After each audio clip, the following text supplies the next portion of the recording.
પ્રભુમાં વાલા ભાઈ તથા બહેનો, આજના પ્રથમ વાંચનમાં પૈગંબર હઝકીએલનો 37મો અધ્યાય, અને ત્યાં શું કહેવામાં આવે છે કે શું બતાવવામાં આવે છે, તો ત્યાં એક અંધકારમય પરિસ્થિતિ હતી ને બધા હાડકાં તૂટેલા, ગમે ત્યાં પડેલા, અને એવી પરિસ્થિતિ હતી.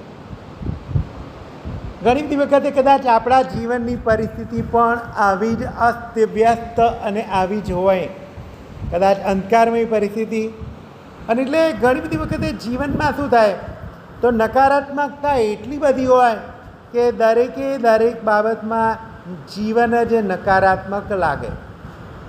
અમુક વખતે ભૂતકાળ અને દરેક વખતે ભૂતકાળના લીધે ભૂતકાળમાં આવું થયું, ભૂતકાળમાં પેલું થયું, ને એને જ વાગોળીને અમુક વખતે મારા ઘરમાં આવું બનાવ બન્યો, મારા ઘરમાં પેલો બનાવ નહોતું બન્યો, મારા ઘરમાં કદાચ પૈસાની તંગી હતી, મારા ઘરમાં બીજી તંગી હતી, અને કદાચ એ પણ ઘણી બધી વખતે વાગોળવામાં આવે. ઘણી વખતે દુઃખ, ઘણી વખતે બીમારીને કોસવામાં આવે. ઘણી બધી વખતે કદાચ મા બાપની જે ભૂલ થઈ હોય, કદાચ એના લીધે અમે આવા છીએ કે આવા દુઃખી, અને અમુક વખતે એની જ વાતો રિપીટ કરીને શું થાય, માણસ ફરી વાર એની એ જ પરિસ્થિતિમાંથી પસાર થાય, અને ત્યારે ફરી દિલમાં એ વખતે જે દુઃખ હતું એ દુઃખ માણસના જીવનમાં આવે, ને કદાચ એ જ દુઃખનો અનુભવ માણસ કરે, ને કદાચ આખો દિવસ ચહેરો જોઈએ તો કદાચ ગુજરાતીમાં આમ વાત કરીએ કે પેલી ઉતરેલી કઢી જેવું કદાચ મોં, કે કદાચ ખબર નહીં, કદાચ જીવનમાં કોઈ આશાનું કિરણ ના દેખાય, કે કદાચ જીવનમાં એક પણ જગ્યાએ આનંદ ના દેખાય.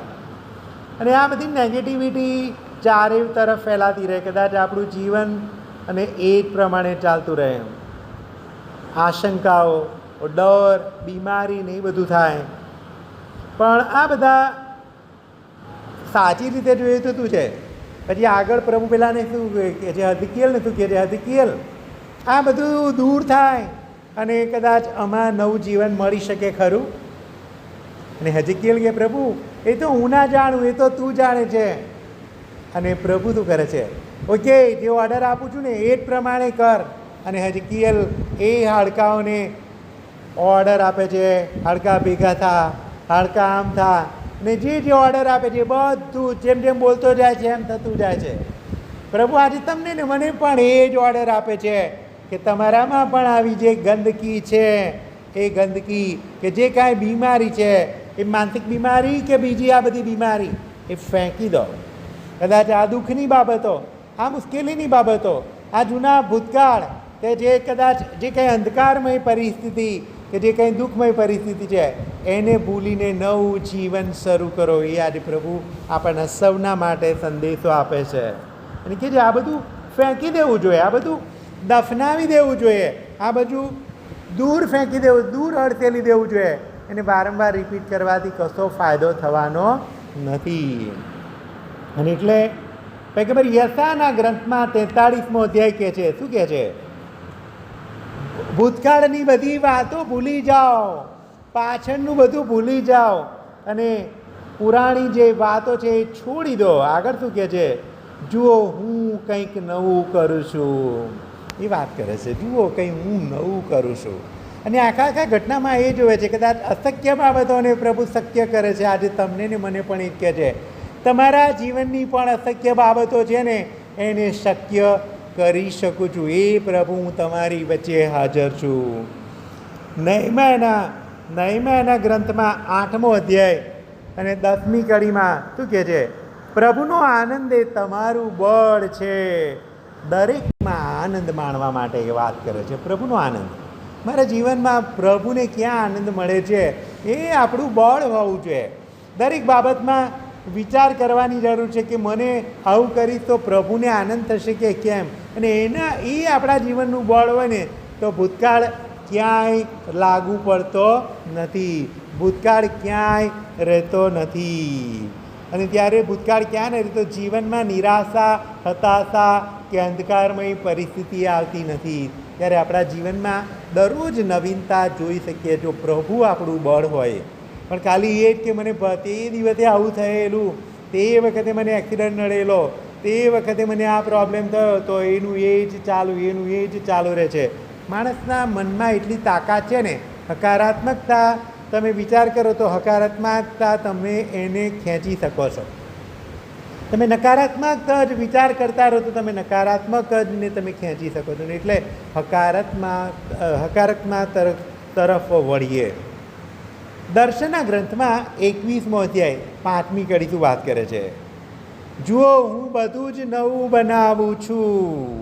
વાત કરે છે જુઓ હું બધું જ નવું બનાવું છું, નવું આકાશ, નવી પૃથ્વી. અરે પ્રભુ, તમને ને મને પણ એમાં વિશ્વાસ રાખીને એમાં નવા બનવા માટે પ્રયત્ન કરવા માટે જણાવે છે. ભૂતકાળ કે નકારાત્મકતા છોડીને હકારાત્મકતા તરફ વળીએ.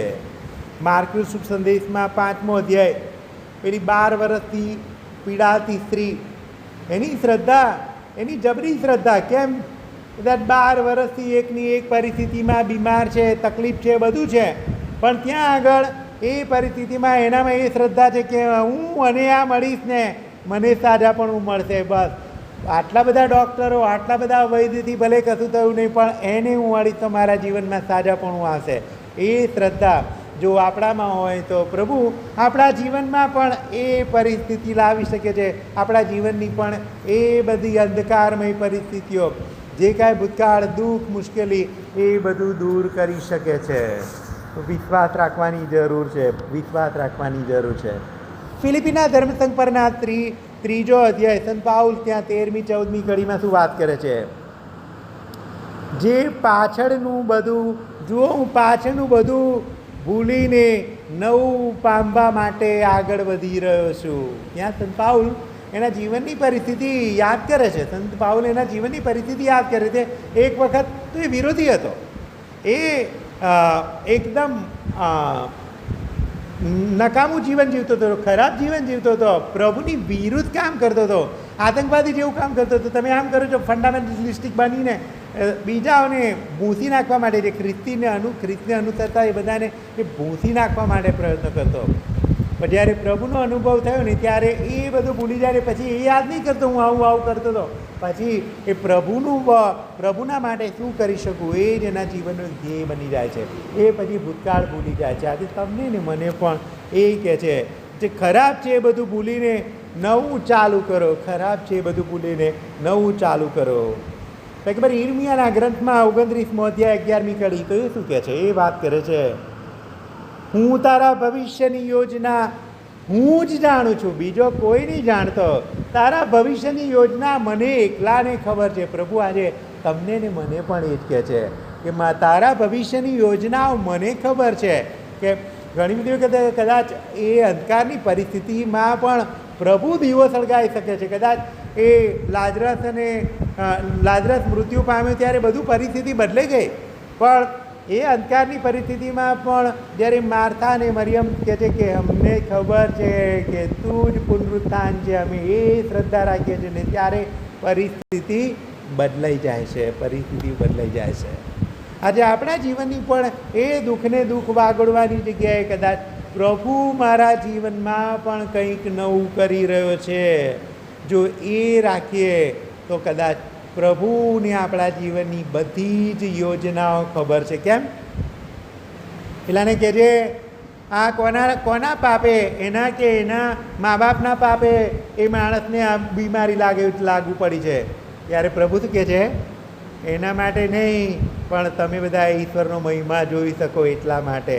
કદાચ એ જ પરિસ્થિતિ આપણા જીવનમાં પણ એવી પરિસ્થિતિ હોય તો પ્રભુને ચરણે અર્પણ કરીએ તો ચોક્કસ પ્રભુ આપણને કૃપાને આશીર્વાદ આપે ને ત્યારે કદાચ ડર લાગતો હોય તો આખો દિવસ બાઇબલમાં ઘણા બધા વચનો છે, અભય વચનો છે કે જોઈએ ક્યાં ક્યાં હતા. પ્રભુ કહે છે હું તારી સાથે છું, બીસ નહીં. અમુક વખતે દુઃખની પરિસ્થિતિમાં હોય તો પ્રભુ ત્યાં બાઇબલમાં ઘણા બધા વચનો આપે છે. કયા વચનો આપે છે? તમારો દુઃખ આનંદમાં પલટાઈ જશે. જુઓ એ જ. અને એ માટે તો જીવનમાં નિરાશા, દુઃખ, હતાશા બધું દૂર કરી શકે છે. આજે એ જ પ્રભુ આપણી વચ્ચે હાજર છે. ત્યારે પ્રભુને કહે તું મારું બળ બન પ્રભુ, મારી નિરાશામાં તું મારી નિરાશામાં આશા બન, મારી હતાશામાં તું મને સાચો રસ્તો બતાવ, મારા જીવનમાં માર્ગ પ્રભુ તું બન. એટલે પ્રભુ પાસે કૃપા અને આશીર્વાદ માગીએ કે આપણા જીવનમાં પ્રભુ આપણને દોરતો રહે. પિતા અને પુત્ર અને પવિત્ર આત્માને નામે આમીન.